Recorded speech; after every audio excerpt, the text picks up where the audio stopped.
Hola, mi nombre es Andrés Felipe Leguizamón, estudiante del programa de Ingeniería Mecánica de la Universidad Santo Tomás. En este video voy a explicar un ejercicio de primera ley de la termodinámica en un sistema abierto. El ejercicio es el siguiente.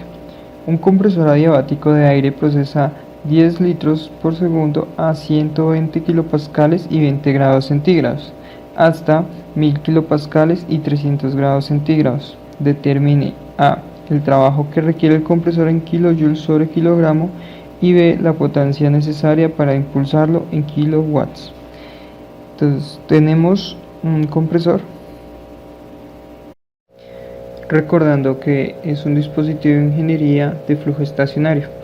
El compresor transforma el trabajo en energía de flujo a través de un gas. A partir de los datos suministrados por el problema podemos definir el estado 1 y el estado 2.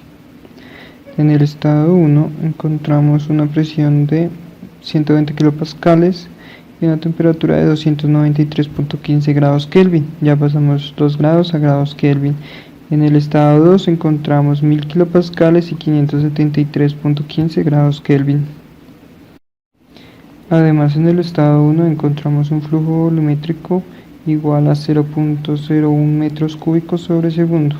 Esto no lo dieron en litros sobre segundo, pero hacemos la conversión a metros cúbicos. La primera parte del ejercicio nos pide hallar el trabajo.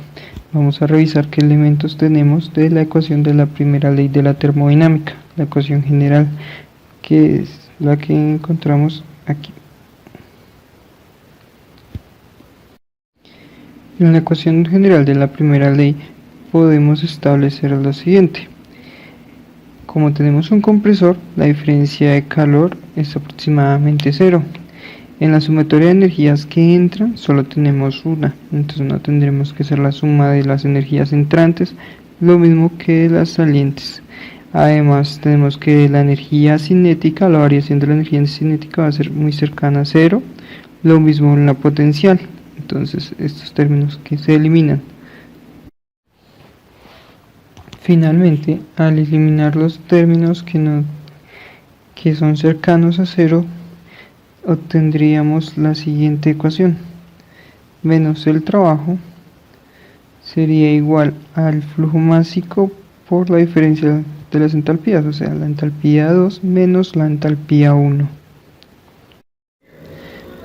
Perdón, esto es potencia. Entonces tenemos que menos la potencia es igual al flujo másico por la entalpía 2 menos la entalpía 1. Esto podremos reescribirlo teniendo en cuenta que el trabajo por el flujo másico es igual a la potencia.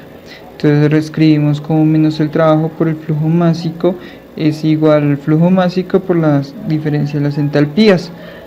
Estos términos los podemos cancelar y nos quedaría esta ecuación como la ecuación para calcular el trabajo, que sería el trabajo es igual a menos la entalpía 2 más la entalpía 1.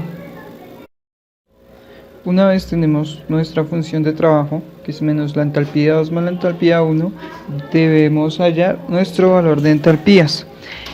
Para eso debemos verificar si tenemos un gas ideal.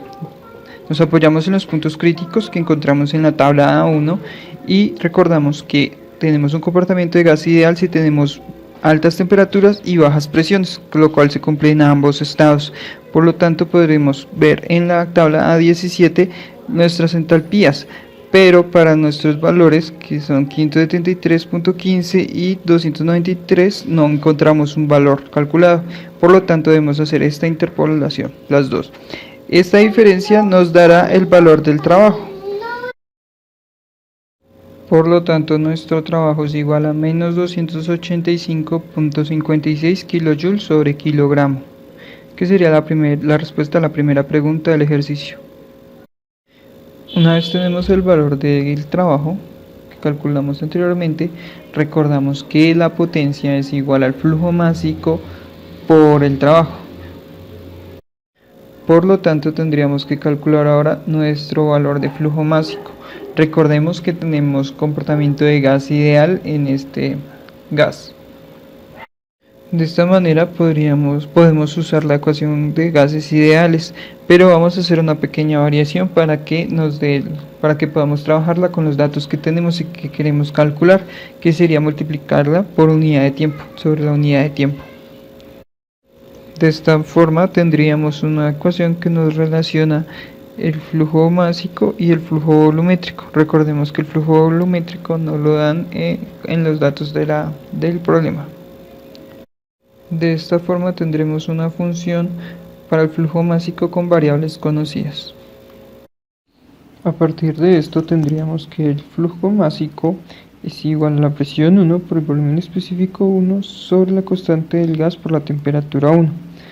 En la presión 1 tenemos los 120 kilopascales, la temperatura 1 en Kelvin, que es 293.15 grados Kelvin, el flujo másico en metros cúbicos sobre segundo y la constante del gas. La constante del gas la encontramos en la tabla A1 y esta está en kilogramos sobre kilogramo por grado Kelvin.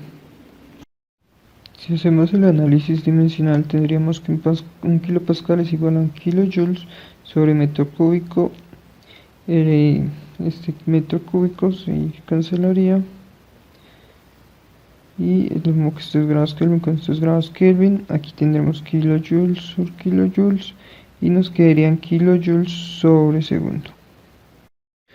Una vez hemos calculado el flujo másico y el trabajo, ya podríamos dar solución a esta ecuación, que es la que nos va a calcular el valor de la potencia. Reemplazando los valores tendríamos, que son estos, tendríamos el valor de la potencia, que sería menos 4.7 kilojoules sobre segundo, porque estos kilogramos se cancelarían. Recordemos que un kilojoule sobre segundo es lo mismo que un kilowatt. Y esta sería la respuesta a la segunda parte del ejercicio.